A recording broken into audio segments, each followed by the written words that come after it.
Hi everyone, this is Devasattam and you're watching the sixth lecture of EE 635 Applied Linear Algebra.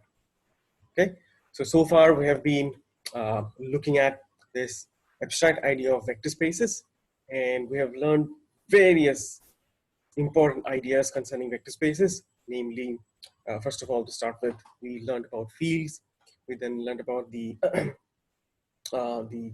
axioms of abstract vector spaces.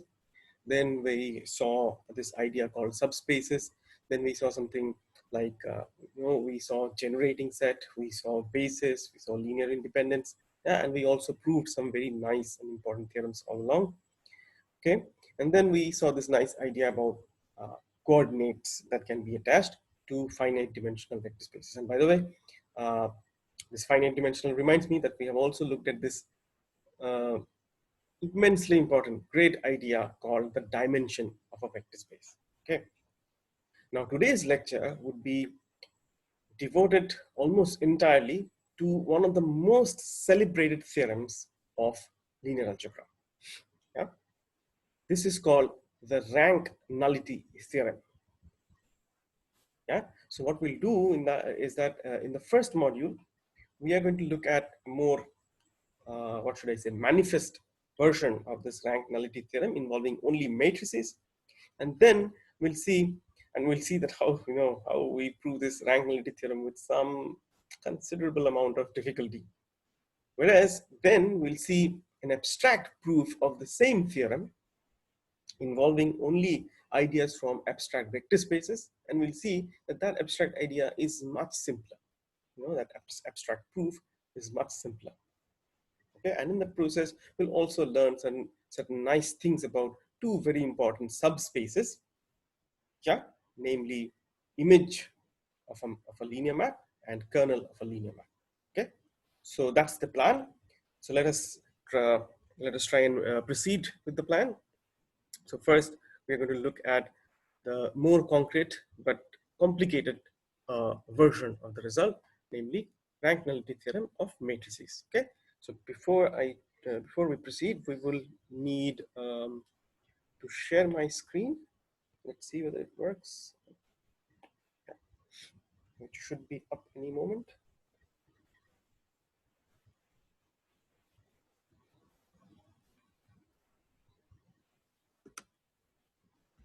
Okay.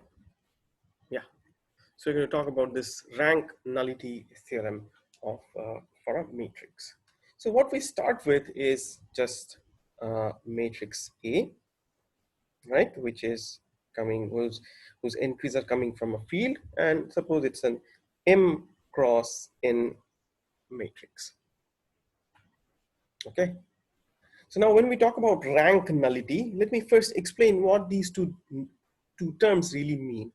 I'm sure you must have seen the definition of rank already, but I'm also sure that you may have seen various different definitions of this idea of a rank of a matrix. Yeah, namely something like number of linearly independent, the largest number of linearly independent rows. Yeah, the largest number of linearly independent columns. Yeah, both of these things were defined as rank of a matrix. But why should these two numbers be the same? The maximum number of linearly independent rows and maximum number of linearly independent columns. Why should they be the same? So it's not clear, at least at this point. And such unclarity is not good, because here we wouldn't like something to take for granted. Okay, what we will so in a situation like this, when we have these two seemingly unrelated definitions, giving rise to the same number, more, what should I say, more formal and more pedantic way of doing it would be more cautious way of doing it would be to define these two things separately and then show that these two ideas are in fact the same. Yeah, then we'll understand the meaning of this term rank of a matrix. We'll come to nullity very soon. Okay. But as I said, now let us try and see what this rank really means for a matrix. Okay. Now, the moment we are given with the matrix, we already have two subspaces associated to it, right? I've already defined it before in one of the earlier lectures, namely the row span of a matrix A. That is precisely the span of the rows, which is going to be, of course, a subspace of F1 cross N. And likewise, the column span of the matrix A, which happens to be a subspace of the uh, the span of the columns, which is a subspace of Fm. So these contains this contains row vectors and this contains column vectors. This is of size n. This is size m. Okay. Now these are subspaces, right? So both of them are subspaces.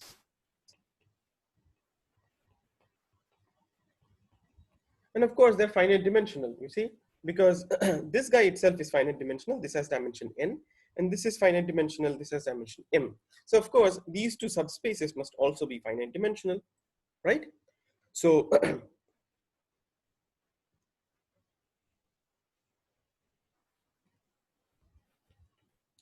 the dimension of the row span of a matrix is defined as the row rank of the matrix.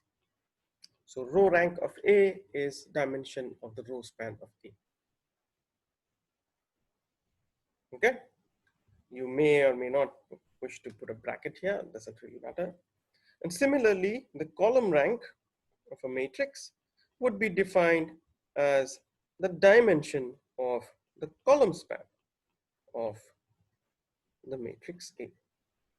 We still don't know whether these two numbers are the same, right? So that means just look at the row span of A, find out a basis for that. Yeah. And once you have a basis for that, find out the number of vectors in that basis. That number is the dimension. And so that must be the row rank.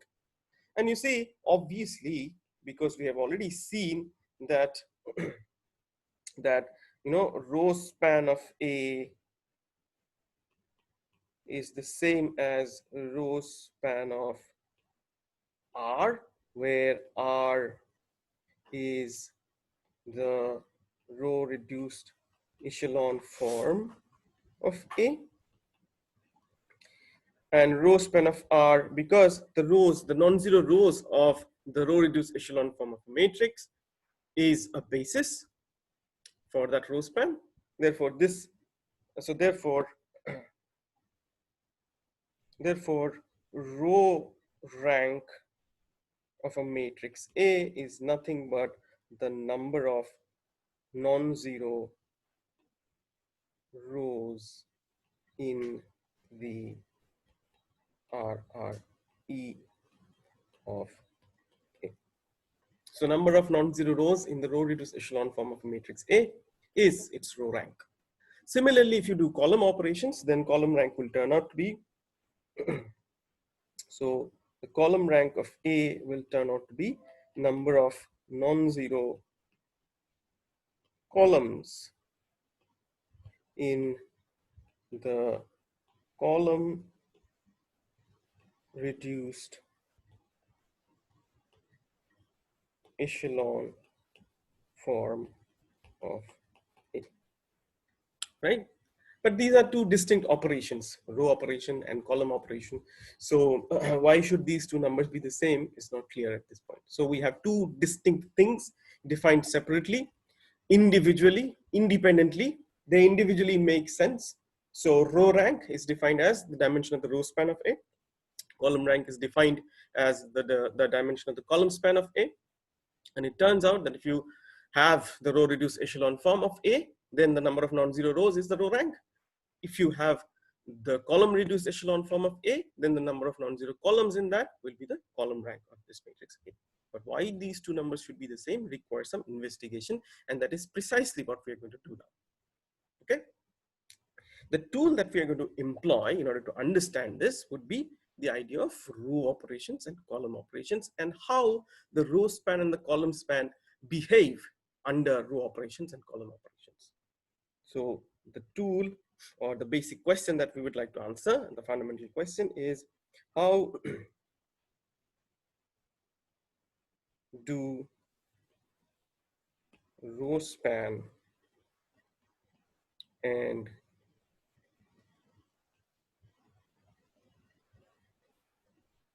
column span behave under row operation and column operation. By this, we obviously mean elementary row operation and elementary column operation. Okay, right. So first thing that we notice is that something that I have already done before, I'm not going to do that again. If you have forgotten, go back and see the notes. And still it's not clear to you, you can ask me, or you can try and figure out yourself. If you're still unable to do it, ask me. The first observation is the following. Elementary row operation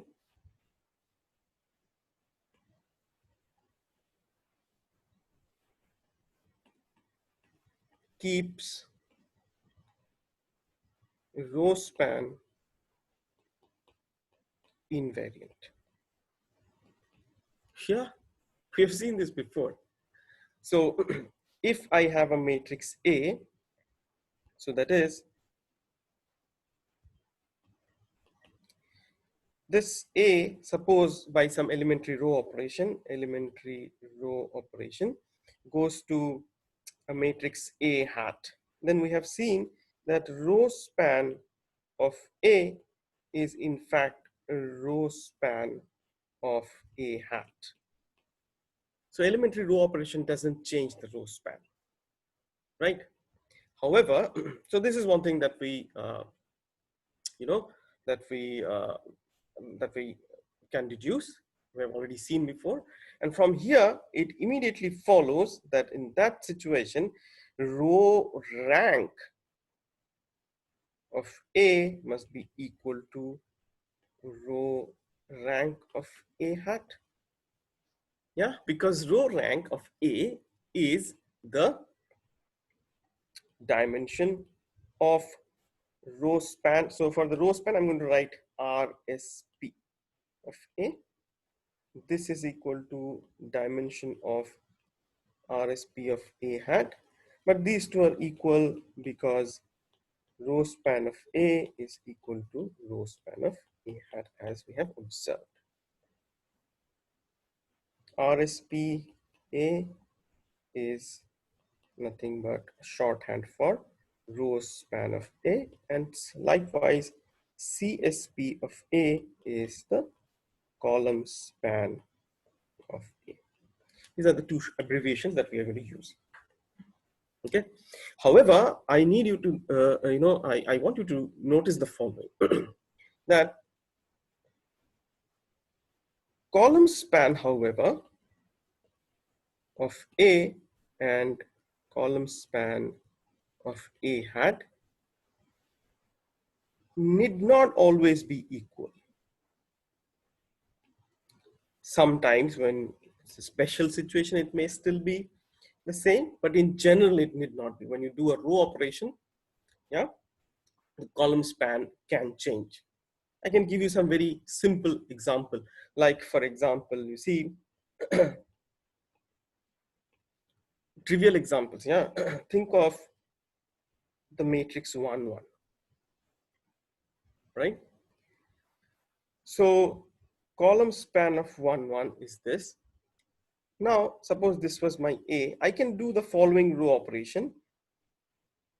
Substitute row 2 by row 2 minus row 1. This is an elementary row operation. That changes the matrix to 1, 0, right? Yeah. So this I can define to be A hat. And notice that CSP of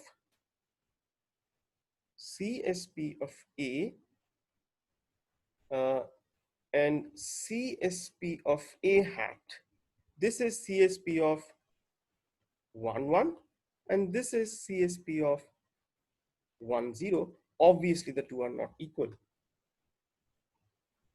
So therefore, elementary row operation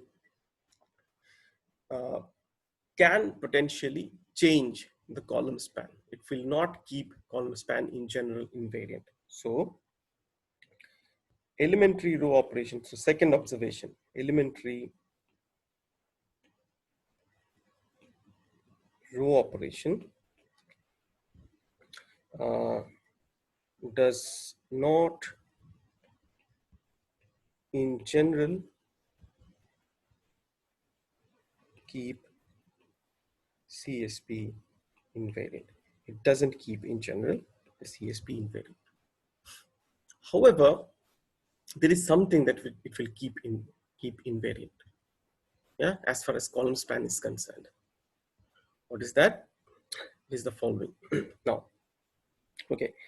So suppose I have this matrix A, and I do this elementary row operation, and this goes to okay, say A hat, which happens to be M times A, where this M is a matrix in M cross M, and M is invertible, right? That is how an elementary row operation is defined.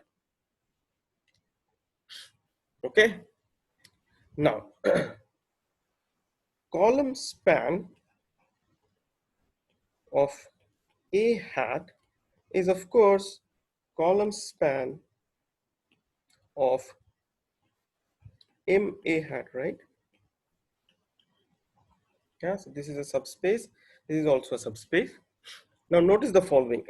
Suppose, this is very important. So you have to, have to pay utmost attention to what I'm saying now. Suppose,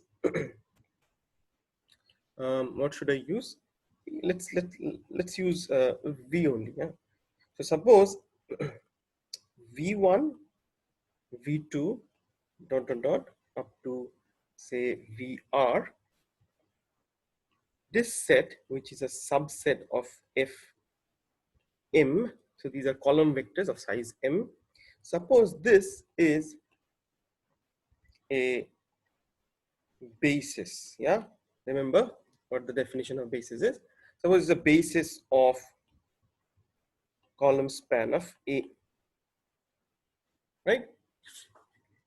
Column span of A is a subspace of Fm, so it will have a finite basis. Suppose this is the basis. What is this number R then? Of course, this is the size of the basis. So this must be the column rank, dimension of the column span. So it's the column rank. Yeah, but that will come later in with more details. But as of now, let us say V1 up to VR is a basis for F to the M. Sorry, for a CSP of A. What we claim is the following. Claim M V1 M V2 dot dot dot up to M VR. Once again, M is an F cross M matrix. So F M V1 is a vector in Fm. M V2 is a vector in Fm. All of them are columns of size M. Yeah, M tuples. Okay, M tuples, column vectors. This is a basis, any guesses, of CSP column span of M A hat. Right? So let us check. Why should this be true? So first thing, we have to show that this actually spans column span of A. So to show that span of MV1 dot dot dot up to MVR is equal to column span of MA hat. Oops, am I writing MA hat again? Oh, sorry. This is MA.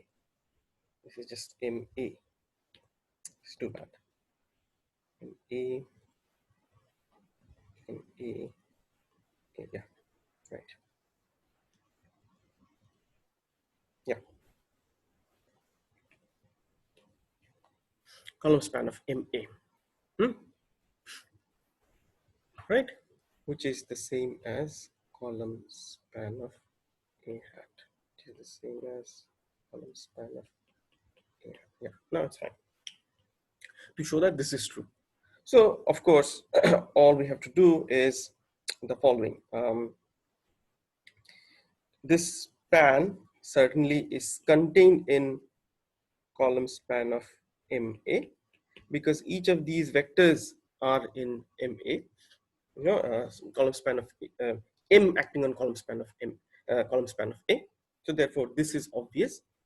We have to show the other way around, that column span of MA actually is uh, is contained in MV1 dot up to MVR.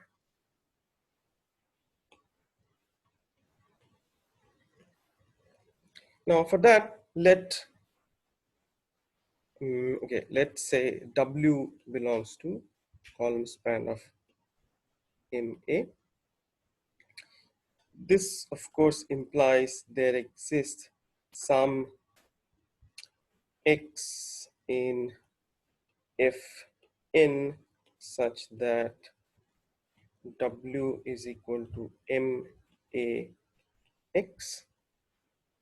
Yeah, but this means this is M into uh, this AX belongs to column span of A, but I have a basis for column span of A, which means this is nothing but alpha 1 V1 plus dot dot dot up to alpha R VR, which is the same as alpha 1 MV1 plus dot dot dot up to alpha R MVR, which of course then means that this is, okay, so let me write this properly. Okay, so this means this is in the span of MV1 dot dot dot up to MVR, and that is what we wanted to show, right? So this direction, which was trivial, you will do it. This is homework, and this is how we show it here, which means what we wanted to show, this part is true. But we want this to be a basis, right? So that means we have to also show that this set, no, MV1 dot dot dot up to MVR is linearly independent. But that in fact is pretty simple. Why? Because let uh, let us consider a linear combination of these vectors alpha 1 mv1 plus dot dot dot alpha r mvr, and suppose this is equal to 0. You know the drill. What we have to show, we have to just show that all alphas are 0. Okay, but this implies m alpha 1 v1 plus dot dot dot up to alpha r vr is equal to 0. But M is an invertible matrix, so this means alpha 1 v1, so only 0 vector is the, gives us when M acting on something equal to 0 means that something must be 0. Only 0 vector goes to 0. This is equal to 0, but v1 up to vr is a basis, right? So this means v1 up to vr are linearly independent. So therefore alpha 1 is equal to alpha 2 is equal to dot dot alpha r equals 0. This is because v1 up to vr is linearly independent. Yeah, so we have shown alpha 1 up to alpha r is equal to 0. So this implies mv1 dot dot dot up to mvr must also be linearly independent. That proves the claim. What was the claim? Claim is that this is a basis. This guy is a basis for column span of A hat. So now notice very carefully.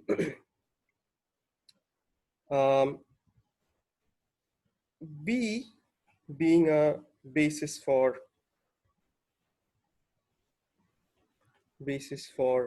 column span of A implies MB is a basis for column span of A hat, right? Which then means how many vectors are there in MB? As many as the vectors in B. Yeah. So that means dimension of column span of A is the same as dimension of column span of A hat. So this brings us to our third observation, that this is revolutionary. Elementary row operation keeps, but this is column rank of A. This is column rank of A hat. Although it does not keep the column spans invariant, but it does keep the column rank invariant. Fantastic, no? Yeah. So likewise, one can do the same thing for row for column operations. So column operations will keep column span invariant, but it will change the row span. However, it will keep the row rank invariant. Okay, this enables us to write down this particular table. Yeah, my internet connection is a little unstable, so let me switch off my video. Right. So let me form this table.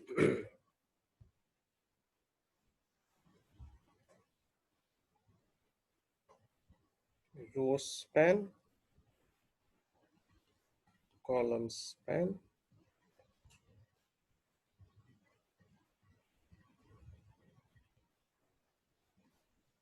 row rank, column rank,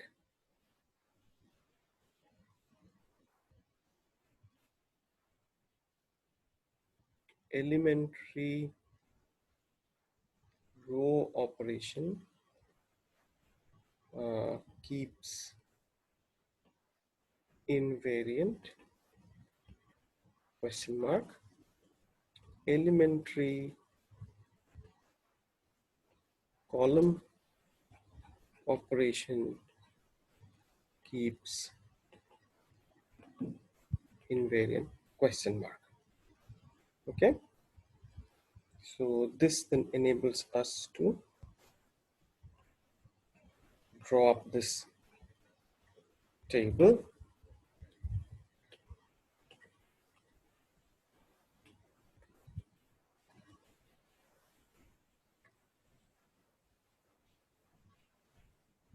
Okay,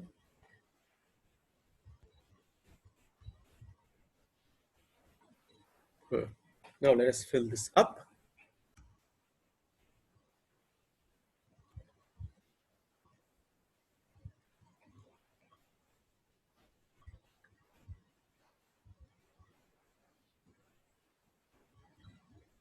Okay, so yeah, so elementary row operation keeps invariant row span. Yes, it does. Does it keep uh, column span invariant? No, it does not. Does it keep row span invariant, row rank invariant? Of course, it will keep row rank invariant because it keeps the row span invariant. So of course, it will keep the row rank also invariant, and it will also keep column rank invariant as we have seen before. Similarly, elementary column operations will it keep row span invariant? No, it does not keep row span invariant.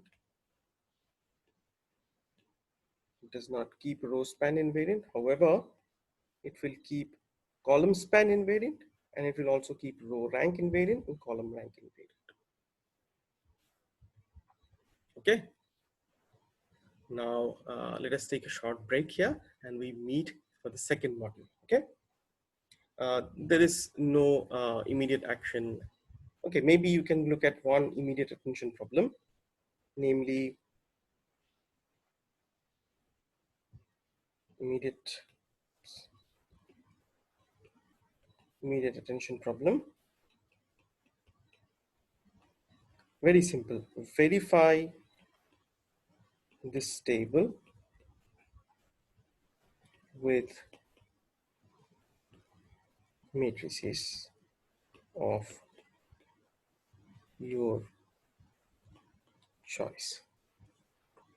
Okay, so let's meet on the other side of the break. Let's meet for the second module. Okay.